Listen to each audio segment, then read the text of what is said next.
travel and I love to thrift. And whenever I can put those two things together, I am a happy woman.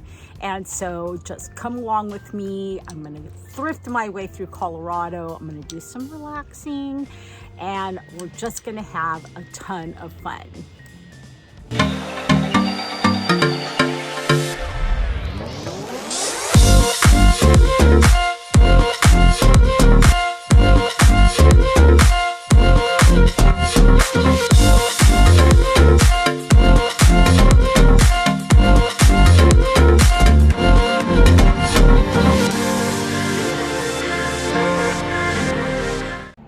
So usually I don't really decorate for Halloween, but I decided to at least do one little corner. So join me as I flip that corner from spring and summer to Halloween.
of a car confession. So for as long as I can remember, as long as I've been self-employed, I have been burnt out in September. Used to be really bad when I managed vacation rentals. You can only imagine during a really hectic summer season. But I feel a twinge of that at the moment. Like I have too much on my plate. Like I can't stop moving. I started work yesterday at 10. I didn't get finished until midnight. And, you know, that's pretty common for me to just put too much on my plate. I mean, I'm managing the 2 booths, the store. I'm selling online. I have a YouTube channel. And honestly, you know, like I said, I'm kind of feeling a little burnt out. But when I think about like what I can take off my plate, I have a really hard time, you know, deciding what to let go. What makes the most sense is the YouTube channel. I mean, it takes me about 5 hours, sometimes more, to edit one video. And that is a good chunk of a work day. But you know, I'm not a quitter. I hate quitting. And the thought of giving it up also means that I would have to, you know, let some people down that like the channel, that enjoy it. And I hate disappointing people. I just do. I hate letting people down. I always have. And so that would be really sad, you know. I'm not going to say that I have a lot of fun editing videos. I don't enjoy that process. I do enjoy the finished product, and I do enjoy the interaction with viewers, and I love the comments. They're so uplifting. I mean, that's pretty much my payment for making videos, are the comments. So, you know, I feel like something does have to give, but I'm really not willing to give anything up at the moment. You know, I had committed to another year of YouTube, which would be ending in January, and maybe that's the time to reassess. But I think for now, I'm gonna buck up, and I'm gonna continue with the channel. I'm gonna continue listing, because honestly, the return on my time for listing has been worth it. It really has. I mean, that's probably the one thing I like the least, is listing online, but it is paying off. So I'm going to continue to do that as well. So for now, you're stuck with me. Hope you guys are having a great Friday.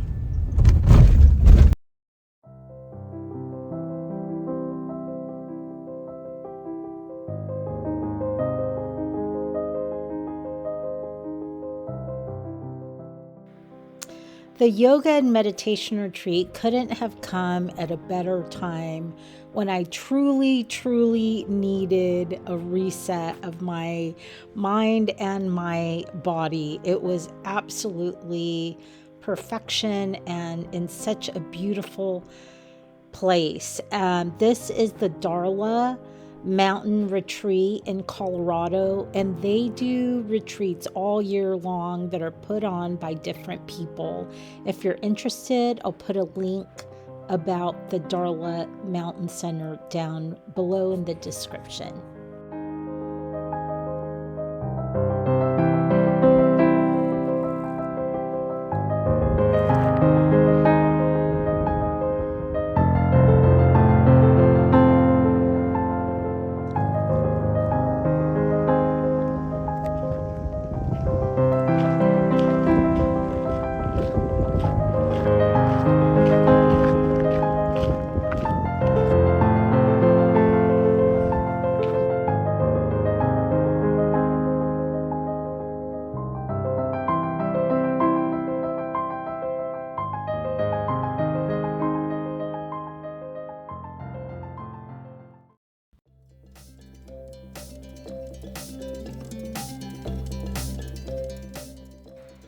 After 3 days of relaxation, I was definitely ready to hit some of the antique malls in Fort Collins, Colorado. There's a whole line of them, and I always find great stuff there.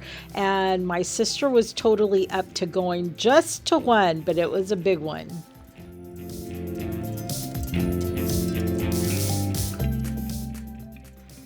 I have a thing for salt and pepper shakers, and this little chiefs, the little chiefs, were so cute. And then this was just the oddest thing. Would you have picked that up? I did pick this up, which was a Jonathan Adler. And as you can see, I totally paid up for it. I totally forgot to have this in the haul video, but I had to tell you I did pick it up. It was $25, and it is called Dawn by Maxfield Parrish.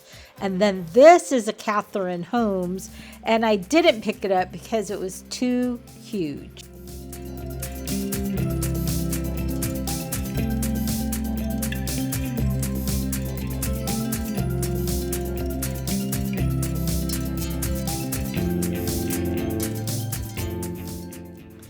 I was very tempted by this Native American trivet, except it was a little bit too heavy, so I left it behind.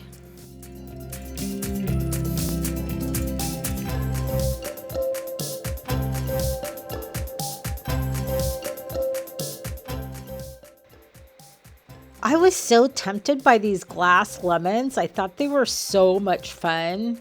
Would you have bought these?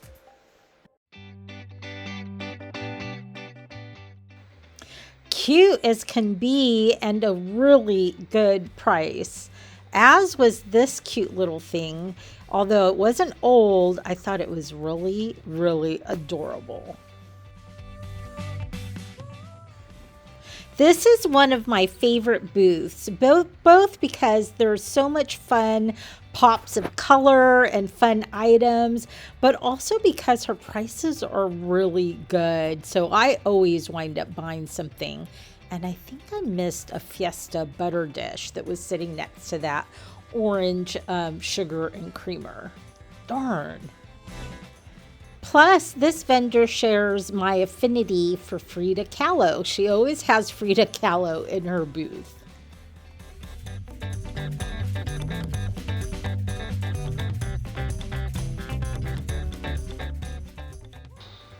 I spotted these Victorian era plates and I just had to have them. They are absolutely stunning with the herons on them, and I think they had a couple little hummingbirds, but they are so sweet and the price was amazing.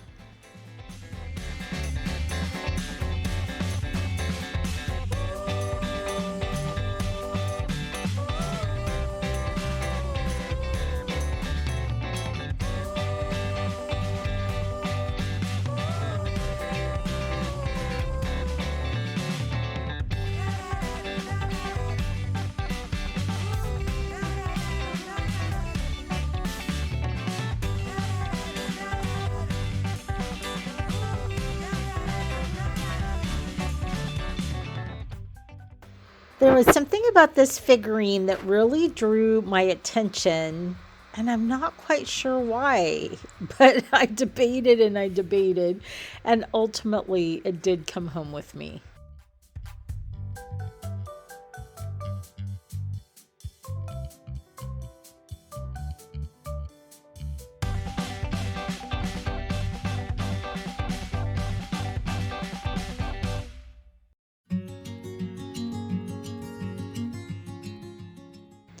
I absolutely loved this candlestick holder, but look how big it was, and I just could not justify trying to fit it into my suitcase, which was already pretty darn full.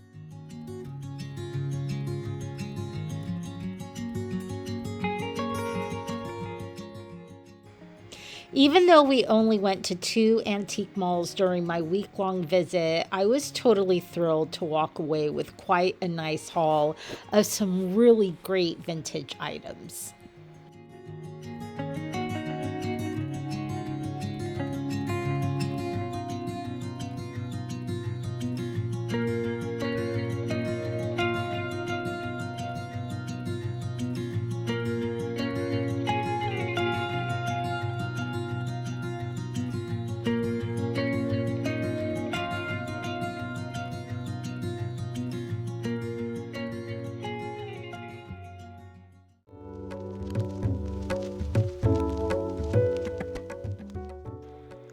This is absolutely the coolest little store in downtown Boulder.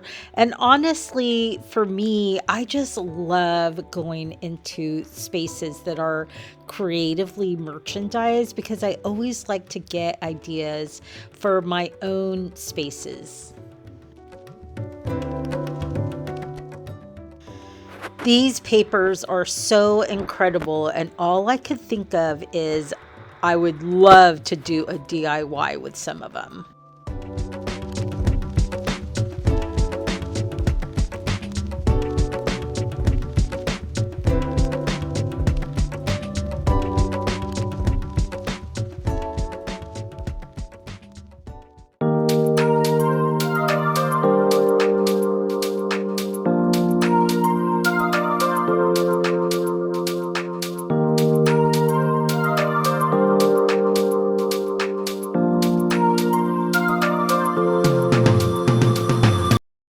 Well, hello there. I am coming to you from my deck.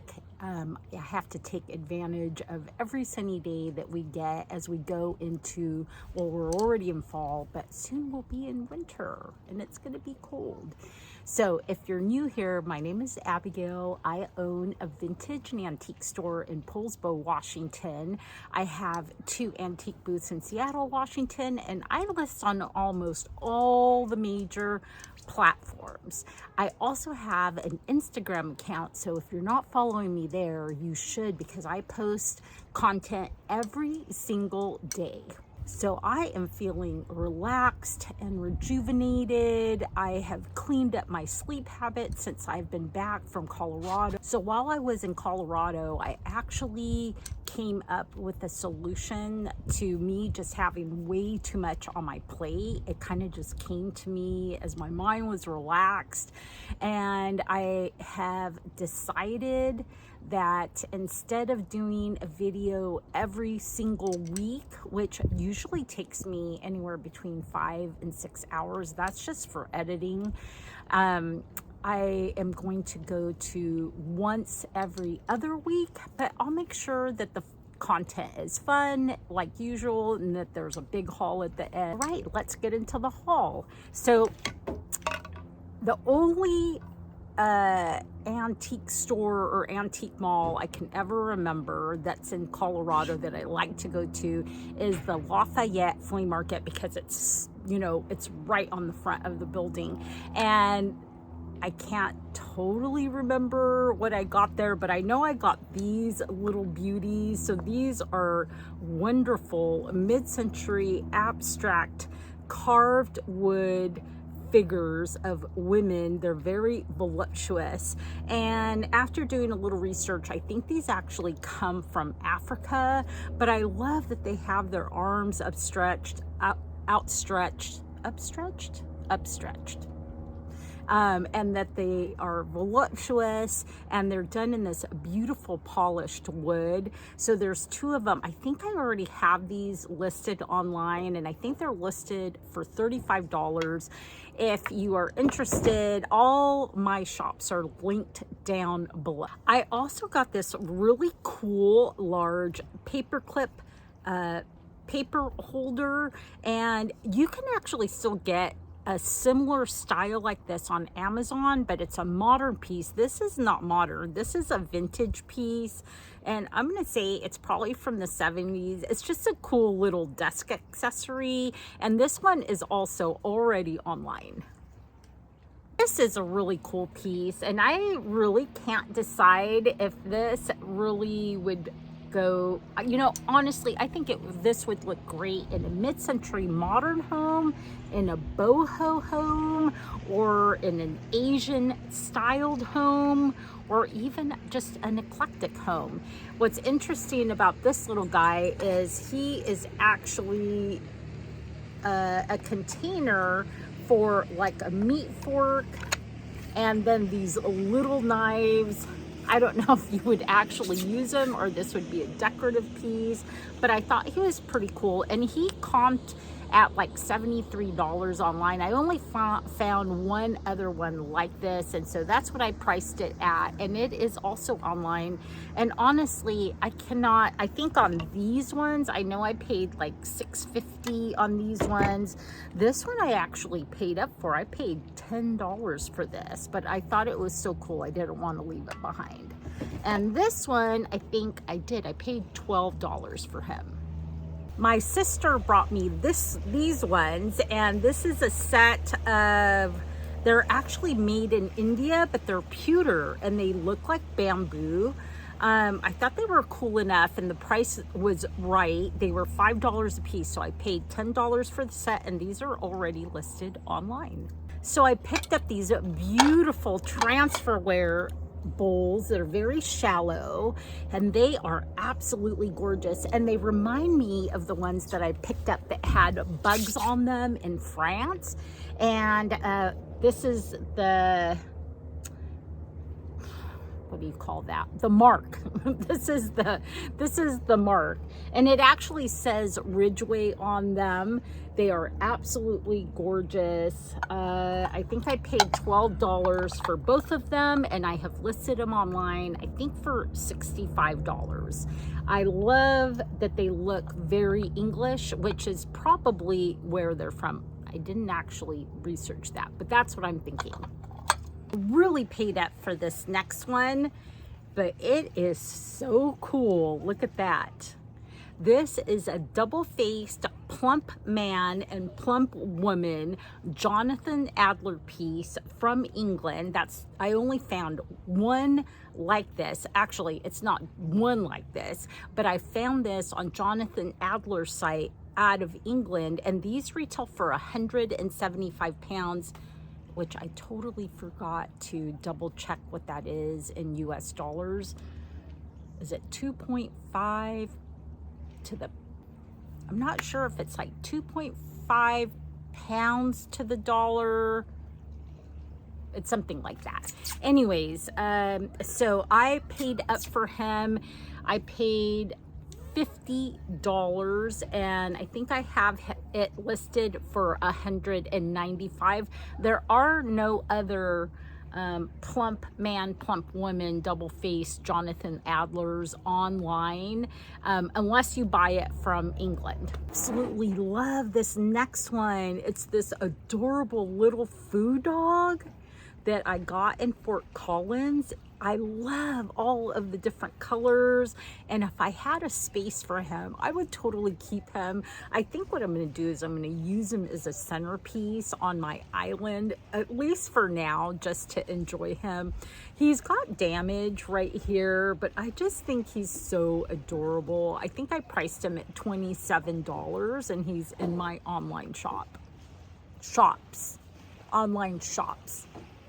Also picked up these cool little, and you know, I haven't even looked these up because these aren't listed yet, but I think these are called kachinas. I'm not sure, but they are so cool, very Southwestern. These are made of copper, and I absolutely fell in love with them, and they will be going online. I also really fell in love with this cute little horse. He is a glazed, you know, what's interesting, it doesn't say made in Japan, but I don't think he's an old piece, but I love all of the detail on him. You know, I'm actually not sure where he's made at or came from. It says made in, but then that's it, and then it's got a 14. It could very well be that he was made in Italy. He is absolutely adorable. I don't know why, but this little cow really appealed to me. He is really well made. He was probably made for a manger scene for Christmas, and he is made in Italy. He is marked. I think I listed him at $25. I think I paid $6 for him. This guy is not listed because I can't find anything on him. He could be some kind of Christmas ornament, but I feel like I've seen similar designs like this, even though it's actually marked Vein Lion 1980 4 on the back.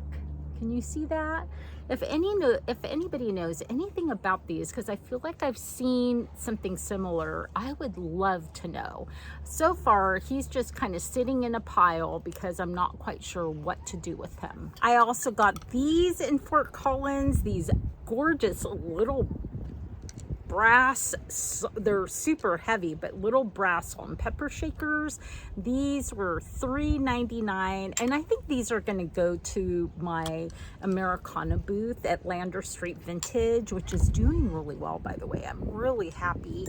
I just went and I delivered a ton of furniture and a few smalls, and the furniture I delivered included a cabinet, which turned out absolutely beautiful. I had so much fun styling it, and then I also brought this little English washstand with the most amazing tile on the backsplash. I love a good vintage letter, and this one is awesome. It's a gold tone. It is old. Look at that. So you can get gold letters at like Home Goods or Hobby Lobby. Hobby Lobby has them, and I used to have, my sign used to be all gold letters, and you could actually see it in my YouTube banner, but they changed the awning. They put a new awning, and they all had to come off, and there was nowhere to put them back up. So, but those weren't old, those were new from Hobby Lobby. This one's an old one, and honestly, this will probably go to my Americana booth, and I will probably put $18 because I really like it, even though I used to have a last name of Boston, so I would have kept this, but I don't have that name anymore, so this initial does not really mean anything to me.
Well, thanks for joining me on this week's adventure, and if you get a chance to get out and do some thrifting, I certainly hope the thrifting gods will be with you and you find some fabulous stuff, and otherwise I will see you on the next video.